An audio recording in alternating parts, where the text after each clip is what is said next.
¿Qué pasa, gente? Venga, vamos para allá. Vamos con la expansión. A ver qué pasa. Hay ganitas, ¿eh? Destroying 2 elder dragons saved countless lives, but it also created a devastating magical imbalance. Unique energy spectrums from the dead dragons surged across the globe. The world's magic devolved into chaos as the unbound dragon power spread and merged into dangerous new forms. New enemies appeared to exploit the crisis. Worst of these was one of the long-absent human deities, Balthazar, god of fire and war. Balthazar disguised himself to muster an army and absorb magic to regain his lost power. His first target was a bloodstone. Then he targeted the remaining elder dragons to harvest their energy, knowing full well the impact this would have on Tyria.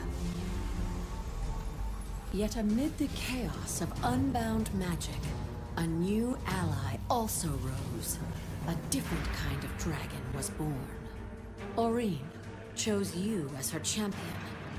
You set about preparing her to someday face the elder dragons together and restore balance to the world.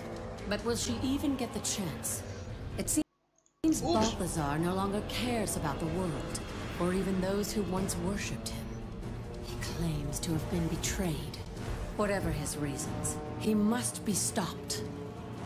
Centuries ago, heroes rallied to the Crystal Desert to stand against a renegade god.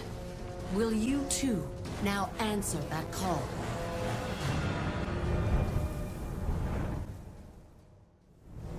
Hello everyone, and thank you for joining us today as we announce the next expansion for Guild Wars 2. A ver, gente, vamos a ver. Those of you who've been following us this past year know that we've been all about delivering a steady stream of quality new content.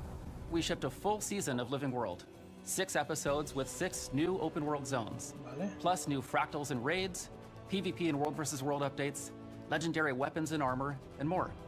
Well, we're not letting up the pace. We've designed the next expansion to slot in seamlessly, starting right from where we left off in last week's season finale, and leading right to the premiere of Season 4, all with no breaks in content delivery. So today, as we announce the new expansion, keep in mind that this also kicks off another season of live content. Another cool thing about Guild Wars 2 expansions is that they're easy to get into. They don't invalidate existing rewards, they don't invalidate existing content. New players can join the game and enjoy the same content as everyone else. That's a big deal. So last time we announced an expansion, we talked about all the things we were doing to make that vision a reality. Reworking some game systems and adding new forms of character progression, things like that. But that's not what we're here to talk about today. This new expansion is all about content. At the end of the last expansion, we killed a second Elder Dragon. That victory saved the mortal races, but at a steep cost to the world. Into this chaos, a new adversary has come. We thought that the human gods had left Tyria, but one of them is walking among us. Balthazar, the god of fire and war.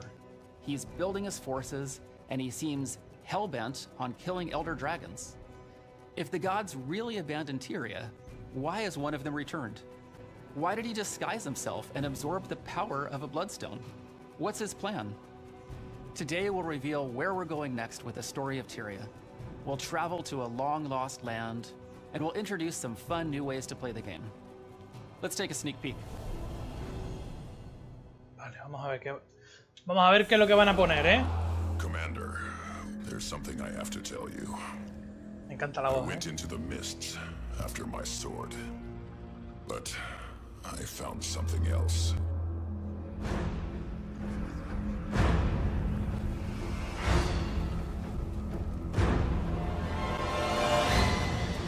Refugees are pouring in from Alona.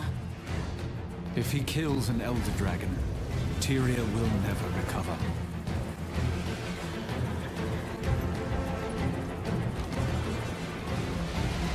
They cannot stand in the glory of Balthazar's light.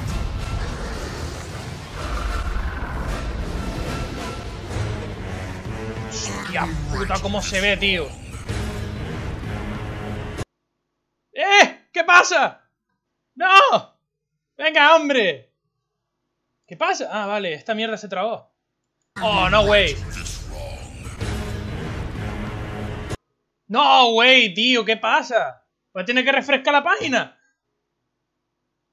Vamos, vamos, vamos, vamos.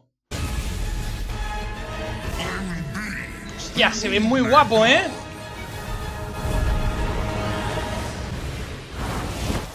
Vale, es parte de cinemática de lo que vimos al principio y de lo que tenemos ahora, ¿eh? Path of Fire, me mola, vamos a ver. The next expansion for Guild Wars 2, Path of Fire. Path of Fire continues the story right where we left off, tracking Balthazar as he hunts an Elder Dragon. We're adventuring into the Crystal Desert for the first time since the original Guild Wars. This is the same Crystal Desert where the friendly dragon Glint once lived. The same Crystal Desert where humans once went to commune with their gods. It's been cut off from the outside world for 250 years, and now it's time to return. Path of Fire contains 5 new open world zones. They're huge. These are the largest zones we've ever shipped. And because there's so much land to cover, this is the perfect time to introduce mounts. The Raptor, the Springer, the Skimmer, and the Jackal. Each mount has its own unique movement ability, and you can use these abilities to explore every nook and cranny of the desert. We're also introducing 9 new elite specializations. ¡Aventuras, tío! With all new tactics and combat abilities to master. These are the core features of Path of Fire. We'll talk a bit about each of these today, and then we'll tell you how and when you can play all this for yourself. Ah, sí, tío. Como ya digan que la expansión es gratuita para la gente que tiene esta. We were returning back to the Crystal Desert and to Northern Alona. We wanted to go back to a place that means a lot to players and has history for the franchise, but we wanted to look at something that is now fresh. The last time we visited the Crystal Desert was in Guild Wars Nightfall. That was 250 years ago, so a lot has changed in that time. There are iconic locations and landmarks that will be very recognizable for players who are familiar with the Guild Wars franchise, but at the same time we're building the lore and the story in such a way that if you weren't there for the beginning, it's absolutely fine. We're going to help bring you along. Madre mía, con el tren del hype, ¿eh? Mirad eso, por favor, por fin, tío. In an area that we have not been back to in 250 years. Path of Fire starts me mola. reports that Balthazar has been wreaking havoc in the desert. Balthazar is the human god of war and fire.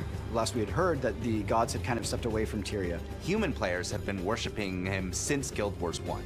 But then he shows up and he's not benevolent, right? He has his own goals and he clearly doesn't care about who gets harmed in the way. Everyone in Alona has the exact same questions. Why are the gods walking amongst us? Does this mean the gods are coming back? We don't know what he hopes to achieve at this point, and that's what you and everyone in the region is trying to figure out. Palawa Joko has risen into power. He has brought with him an army of undead, and he has totally warped the culture that is there. The civilians believe that he is their rightful ruler. He is their rightful king.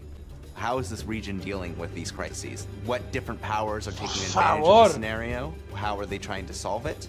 And how can you as the player try to help? It's already this volatile mix of different forces in the region. One of the first factions you're going to encounter are the Forged, Balthazar's army. Living armor created only to serve Balthazar. They're ruthless, and they're just dedicated to achieving his goals. Me mola, me está gustando, Another faction you're going to be seeing is the Awakened, the army of the ruler of the land, Palawa Joko. Undead forces, they still have some remnants of memories. They're sentient, but they will do anything for their master. You've also got Kralkatork and the Branded. Mindless elemental stripped of their original self by Kralkatork's power. And of course the player is being asked to, you know, come do the hero thing.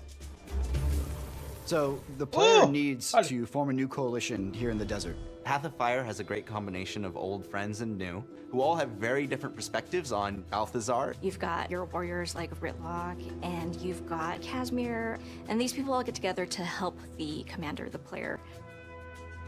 Path of Fire is going to bring 5 whole new maps to the game. 5 mapas, ¿lo dijeron antes? Bigger than any map we've done before. Mapas enormes. Have shifted the landscape and see things in a very unique way. So when people talk about deserts, they think sand, flat stretches, but that's not actually true, right? It's not just, one massive desert that we're exploring, it's all these different biomes coming together. The maps go tall, the maps go wide, the maps go under and around in places. We've really decided to bring exploration and discovery back to the forefront of Guild Wars 2. There's elements that make each map unique, but we've also got elements that kind of tie all of the maps together. We're gonna have bounties now that players can hunt dangerous creatures. Esto es lo que me gusta de Guild Wars, tío. World events, bosses. Que no hacen mounts, of course, we're gonna have races. No hacen mapas lineales, hacen mapas donde te pierdes. Un mapa de verdad. The roots of what made Guild Wars 2 unique and fantastic. People who are playing through the main story will really enjoy both the depth and the breadth of experiences they are able to have. The interesting characters who, if they go just a little bit further, they'll run into. Massive maps that are fully explorable, freedom that we haven't necessarily seen as in depth as when we launched with the original Guild Wars 2. There's some really cool surprises we're building in. I want them to find this world as exciting and interesting and complex as anything we've que ever las monturas created. planeen, por favor. And I want them to feel like they have a place in it too. Ya lo dirán, seguramente lo dicen. Por favor, que sea gratis, tío. ¡Montura! ¡Vamos, gente! ¡Montura! In Path of Fire, we wanted to build upon the mastery system that we started with Heart of Thorns. So we're introducing mounts for the first time into Guild Wars 2. Historically in games, mounts are about traveling fast. To us, mounts are so much more. A phrase we use a lot in the office is the joy of movement. It should feel exciting to move across the Alolan Desert in a variety of ways. Each mount has its own movement ability, its own places that it can get to and no other mount can. It really just kind of strengthens that feeling of exploration that we go for in our maps. Mounts are designed to be these companions that you have that are helping you traverse the world, but in addition to that, they're part of our mastery system. So it's additional horizontal progression.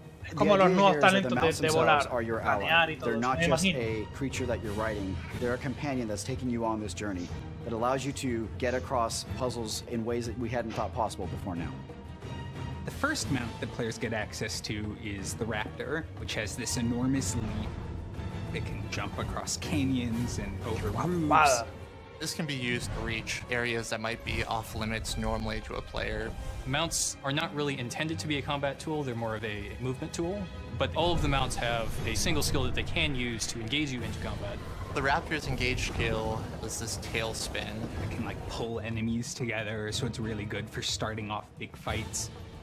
The next mount most players will encounter is the Springer, just kind of like a mutant bunny or a slightly cuddlier jackalope.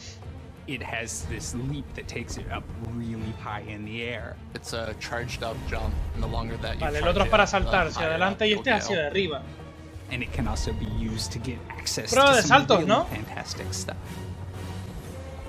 The Skimmer is a really interesting mount. It's this manta-like creature with undulating wings and a strange mystical vibe. He always hovers some distance over the ground. That means he also hovers over things like water, or other things that normally would stop your motion. If you're interested in getting to the most forbidding areas, it's going to be really awesome to have the Skimmer.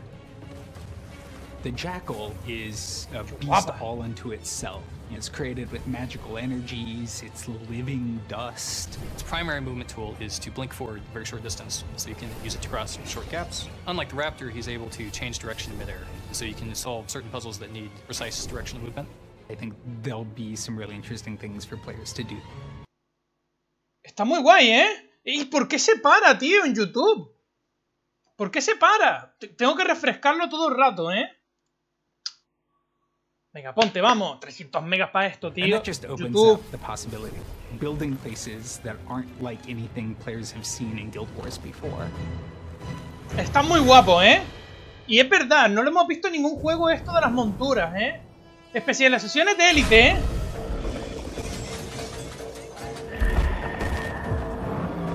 With Path of Fire, we're offering 9 new elite specializations. Esto va a dar muchas ganas de jugar la peña, ¿eh? And the idea behind the specialization, it's another way to customize your playstyle. In a lot of ways, that gets back to what Guild Wars has been about from the beginning. Character progression doesn't just mean getting better, getting more powerful. Character progression means having new options. more things that I can do, more strategies that I can employ. What that means for the player is that they can experience the game in a lot of different ways. Path of Fire will present you with the options to play the profession that you've known and loved in a new fashion, and in doing so, shake the world up a bit. Acabo de ver como que The Guardian Elite specialization is called the Firebrand.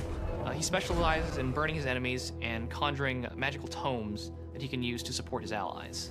They're the book nerd gone mad. They've got access to all these secret histories and these tomes that give them access to new skills really quickly. It's going to be giving up instant support for allies in favor of casted support. The benefits of Guardian taking the Firebrand are that you're going to have a lot more focused support available to you. The weapon that they're wielding is the axe, a very offensive, up-close and personal means of eradicating the enemy. You've been entrusted with these secrets, and you have to protect them with your life. One of the most interesting changes is the Necromancer, who gets the Scourge specialization. They're rejecting Palawa Joko and finding this kind of alternate approach to necromancy in the desert, so they're there to help protect the souls that Joko's trying to take control over. What the Necromancer is going to do is he's going to give up his Death Shroud, and instead he's going to ¿No les recuerda esto onto the earth and protect allies al Magic, tío, las cartas? ¿Al Necromancer? Igual. Movement options that the regular Necromancer would not have.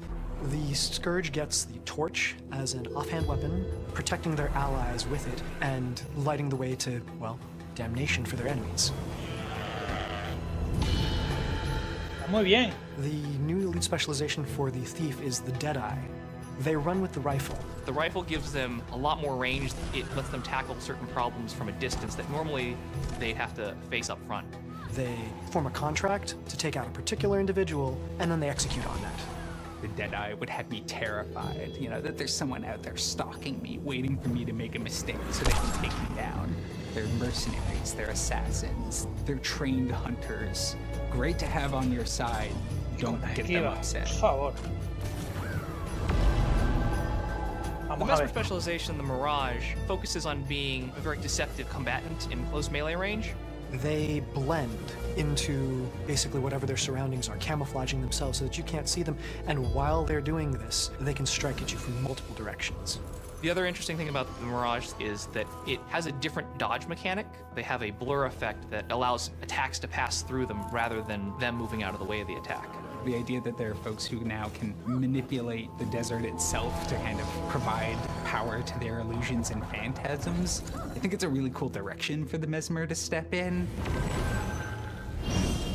Está mal, ¿eh? No está mal. So the warrior specialization is called the Spellbreaker, and I guess as the name implies, it's a warrior who kind of specializes in fighting magic users. These folks were members of the Sunspear Order, the chosen guardians of Alona.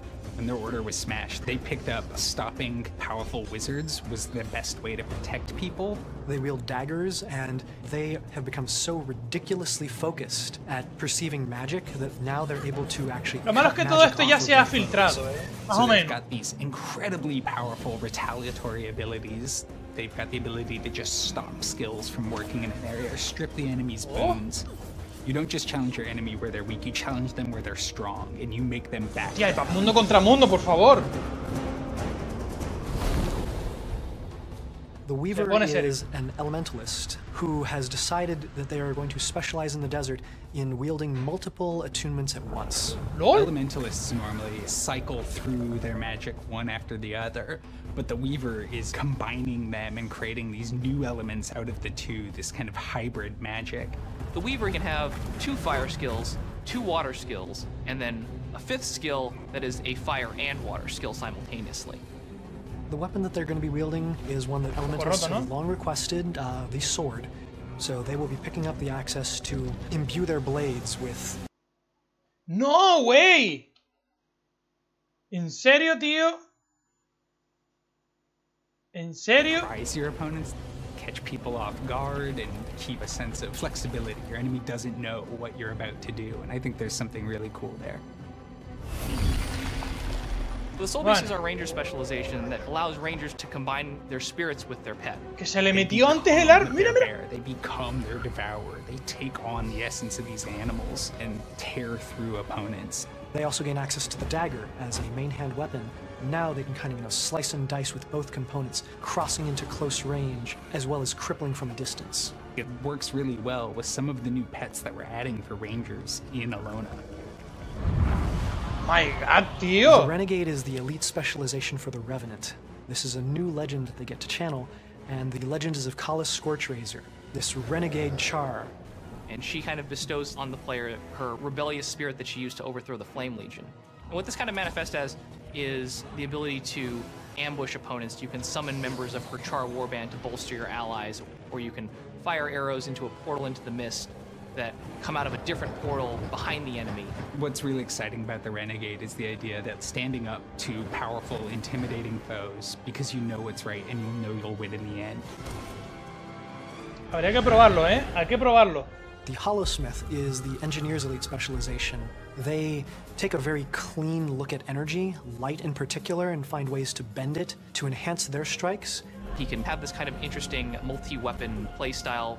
You can do an attack where you pull out a holographic hammer and you hit him with the hammer, and then you can pull out some holographic guns and you shoot them with the guns. In the process, they build up heat within themselves. If they stay too long in this kind of heated mode, they will eventually explode.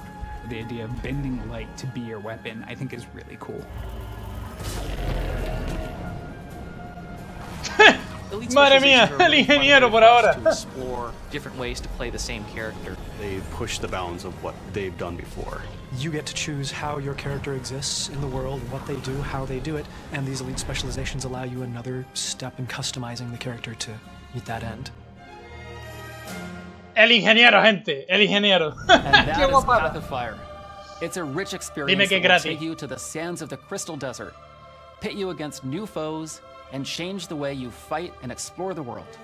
An epic story, 5 immense new open world zones, mounts that allow you to move through Tyria in all new ways, and 9 new elite specializations. Plus, a brand new guild hall to unlock and call home. You can buy Path of Fire as a standalone expansion. You don't need to already own the base game or Heart of Thorns. And we're also offering a bundle deal with both expansions.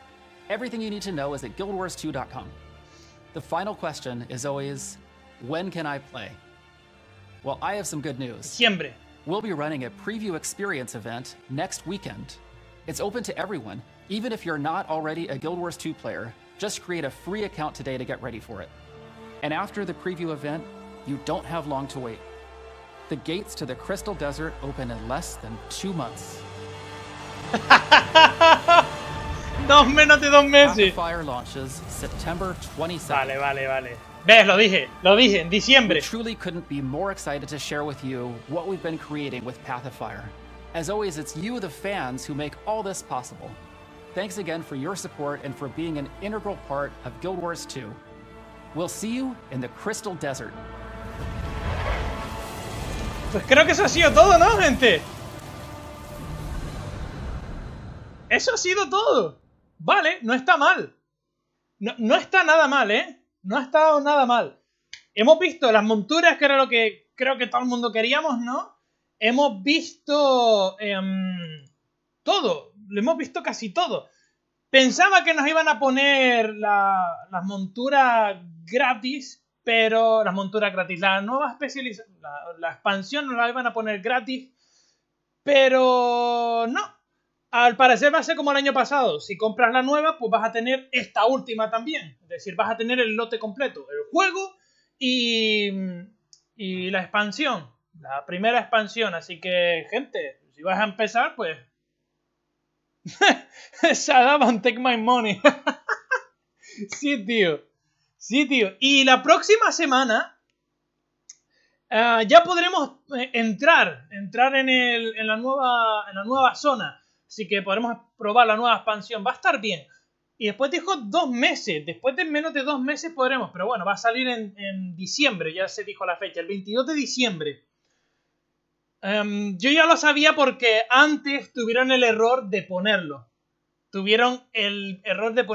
Menos mal que no fue como el año pasado, que se pusieron con los ordenadores y a enseñar todo, sino lo fueron con un vídeo ya hecho y lo presentaron. Muy bien, menos mal. Van aprendiendo de los errores.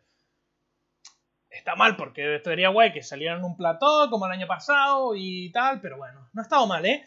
Y está muy bien, ¿eh?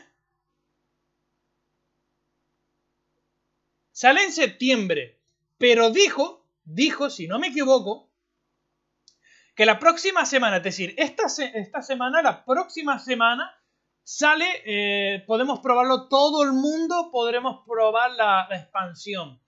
Y no sé si todos, aunque no la tengamos comprada, no estoy seguro, ¿eh? Dijo todos. No sé. No podemos coger las monturas, seguramente. Seguramente nos dejarán una parte de la historia y explorar un poquito, como la otra vez. Y después dijo que no, tío, es el próximo mes.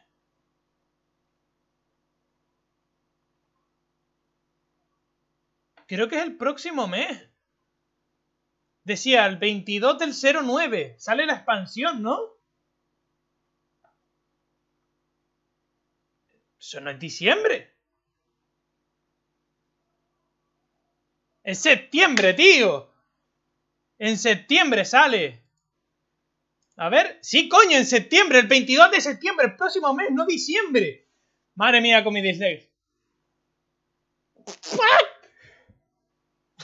What? ¿Qué la vamos a tener ya? No me lo puedo creer, tío. Bueno, por ahora parece que vale la pena. Me gusta, lo que a mí me gusta iba a decir Black Desert. Lo que me gusta de Guild Wars, aparte de que no tienes que pagar mensualmente, es que los mapas son enormes. Aparte de los mapas son enormes, hacen cosas muy diferentes a otros MMOs. Cosas diferentes, como por ejemplo en esta tenemos lo de las monturas. Está bien, eso está bien. Lo malo, podremos planear, podremos utilizar lo que teníamos en la anterior, en el nuevo mapa. Y hay que exigir, ¿eh? Hay que exigir. Por lo menos en las historias se las están currando. Se están basando más en los personajes, en la historia de cada personaje, que en el mundo de Tyria, ¿vale? Y eso mola, porque te hace tener un poquito más de ¿cómo se llama? De que vayas cogiendo aprecio a los personajes. Entonces te das ganas de, oye, ¿cómo le irá a este? ¿Y qué le pasará? Hostia, que no le pase esto. Y como que te da más... Es como una serie que vas cogiendo feeling con personajes. Y eso está bastante bien. Y lo bueno que también puedes odiar a algunos. Y esta es el tema de... ¿vale? Que le vas cogiendo sentido. Y entonces está guay. Y no se centran tanto en la historia de todo el mundo. Y está bastante bien. Me gusta esa parte, ¿eh? Y lo que me gusta, lo que estaba diciendo, lo que me gusta de Guild Wars son los mapas, que no son líneos, no son planos, sino que está su parte plana y después está la vertical, y debajo también hay, etc. Es que te puedes perder. Y nada, gente, yo creo que ha estado muy bien, Las habilidades élites y eso están bien las nuevas especializaciones también. Habrá que verlas, habrá que probarlas, quiero probarlas de verdad. Y nada, ya quizás mañana o esta noche, quizás mañana suba un vídeo diciendo para ver todo bien con detalle, veré de nuevo el vídeo y a ver, tíos, y criticaremos y nada, ponerme abajo qué os ha parecido la expansión, si una vez más os merece la pena pagar, que he visto que sí, y en mi caso, en mi opinión, sí. Pero bueno, ir poniendo qué pensabais cuando estabais viendo, decirme si os ha gustado, también ponerme qué más cosas creíais que iban a poner y ponerme todo lo que pensáis, ¿vale, gente? Así que nada, gente, muchísimas gracias por estar ahí y nos vemos en el próximo vídeo directo, gente. El tren del hype, tío. Hasta la próxima, gente. Chao.